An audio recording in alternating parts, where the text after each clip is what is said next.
कोकणातली भातशेती, लावणीला अख्खं गाव शेतात. पारंपरिक पद्धतीने केली जाणारी ही शेती आता मात्र हद्दपार होते की काय असं वाटू लागलंय. मात्र संगमेश्वर तालुक्यातील कडवईच्या ग्रामस्थांनी हीच परंपरा कायम ठेवली आहे. लावणी नांगरणीच्या या परंपरा स्पर्धेच्या माध्यमातून नव्याने लोकांसमोर ठेवण्याचा प्रयत्न त्यांनी केलाय. शेतकरी आपली अवजारं आणि बैलजोड्या घेऊन शेतात जमतात. एक दोन नव्हे तर तब्बल 50 ते 60 बैलजोड्या एका रांगेत उभ्या राहतात. त्यामुळे शेतात एक आगळी वेगळी परेडच सुरू असल्याचा भास होतो. आम्ही गेली 3 वर्ष हा कार्यक्रम राबवतो. या स्पर्धेमुळे सगळे लोक एकत्र येतात आणि एकत्र आल्यामुळे शेतीमध्ये जी नांगरणी होते बैल एकत्र येतात. त्याच्यामध्ये बैलांच्या जाती लोकांना कळतात आणि मुख्य उद्देश म्हणजे त्याच्यातून शेतीबद्दल लोकांच्या मनामध्ये प्रेम निर्माण होतं. ह्या वर्षी 35 स्पर्धकांनी भाग घेतला. त्याच्यामध्ये 6 गावठी जोड्या होत्या आणि बाकीच्या घाटी जोड्या. उजगाव करवाडी, किंजळ करवाडी आणि धुळपवाडी या 3 वाड्या एकत्र येऊन सामुदायिक लावणीची स्पर्धाही आयोजित करतात. शेत नांगरून झालं की त्या शेतात स्पर्धा होते.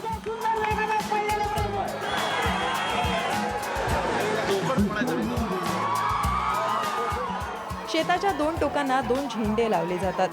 बैलजोडी आणि नांगर धरणाऱ्यांनी पहिल्या झेंड्यापासून धावायला सुरुवात करायची आणि दुसऱ्या टोकाला असलेल्या झेंड्याला वळसा घालून पुन्हा मूळ ठिकाणी यायचं. जी बैलजोडी कमीत कमी वेळात हे अंतर कापते तिला खास बक्षीस दिलं जातं.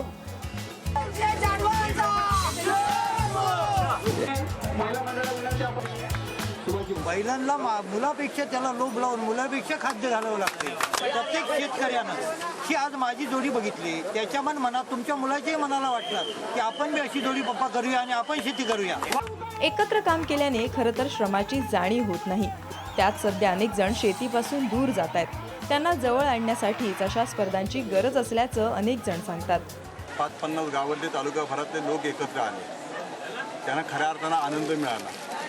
पण दुसरी गोष्ट अलीकडे शेतीपासून लोक लांब जायला लागले आणि अशा स्पर्धा घेतल्याने की असे स्पर्धक असे शेतीवाले अजूनही या तालुक्यामध्ये या जिल्ह्यामध्ये या कोकणामध्ये आहेत हे आपल्याला अनुभव येतो. याचा प्रात्यक्षिक घडतं म्हणून अशा स्पर्धा घेणं गरजेचं आहे.